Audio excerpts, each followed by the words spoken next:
2001 সালে সেনাবাহিনীর তত্ত্বাবধানে 8.5 একর জমিতে 180টি পরিবারের বসবাসের জন্য নির্মাণ কাজ শুরু করা হয়। প্রকল্পের ঘরগুলো 2007 সালের 12 ডিসেম্বর হস্তান্তর করা হয় হতদরিদ্র ভূমিহীন নিঃস্ব পরিবারগুলোর মাঝে। ঘরগুলোতে টিনের চাল, টিনের বেড়া, লোহার জানালা, দরজা ও ডোয়া পাকাকরণ করা হয়। মরিচা পড়ে টিন শেডগুলো খুলে খুলে পড়ছে। ঘরের ভেতরের অবস্থা দেখে মনে হয় এখানে মানুষ বসবাস করে না। আমাদের আবাসনে যে আমরা নইছি, খুব কষ্টে নইছি, যে পরিবেশ ঘরের অবস্থা তাতে আমরা এখানে থাকার মতো কোনো পরিবেশ নেই। আমরা খুব কষ্টে নিয়েছি। হস্তান্তরের পর গত 6-7 বছর ঘরগুলোতে ভালোভাবে বসবাস করা গেলেও গত 7-8 বছর ধরে এই ঘরগুলোর টিনের ছাউনি, টিনের বেড়া ও দরজা জানালা মরিচা পড়ে ভেঙে চুরে নষ্ট হয়ে গেছে। বৃষ্টিতে রাত জেগে না ঘুমিয়ে বসে সময় পার করতে হয়। আমাদের ঘরে থাকার মতো কোনো পরিবেশ নেই। আমাদের ঘরে সব ঘরে টিন নাই, ফুটা সব ঘরে পলিথিন দিয়ে দিয়ে আমরা থাকি। তাহলে বৃষ্টি নামলে বসে থাকা লাগে।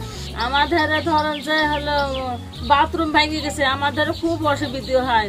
টিউবওয়েল ভেঙে গেছে, আমাদের খুব কষ্ট হয় যাওয়া আসা। শুধু ঘরগুলোর অবস্থায় বেহাল নয়, রাস্তাঘাট, বাথরুম, টিউবওয়েলগুলোর পরিস্থিতিও নাজুক। নির্মাণের পর এ পর্যন্ত এই আবাসনের মেরামতের কোনো বরাদ্দ দেওয়া হয়নি। সব মিলিয়ে বৃহৎ আবাসনে মানুষ বসবাসের জন্য এখন সম্পূর্ণ অনিশ্চিত হয়ে পড়েছে। কোনো রকম ভাঙ্গা স্থানে পলিথিনের জোড়াতালি দিয়েই থাকছেন তারা। দ্রুত এই আবাসনে বসবাসের উপযোগী করতে অনুরোধ জানান ভুক্তভোগীরা।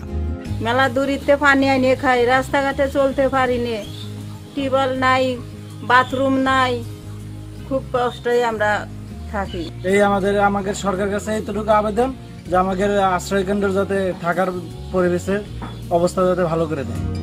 আবাসন প্রকল্পের ঘরগুলো ভাঙ্গাচোরা অবকাঠামোর অবস্থা তিনি অবগত আছেন। তিনি আবাসন স্থান পরিদর্শন করবেন। এই আবাসনটি নির্মাণ হওয়ার পরে পরবর্তী সময়ে কখনোই সংস্কার বিষয়ে কোনো বরাদ্দ পাওয়া যায়নি।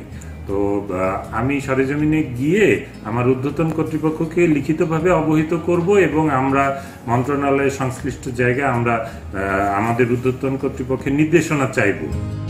অবকাঠামোগুলোর অবস্থা পরিবর্তনে ঊর্ধ্বতন কর্তৃপক্ষের নির্দেশনা ও বরাদ্দের ভিত্তিতে পদক্ষেপ গ্রহণ করবেন বলে জানান তিনি। তালহা বিন তারেক, ডেস্ক রিপোর্ট, দেশজুড়ে 21 টেলিভিশন।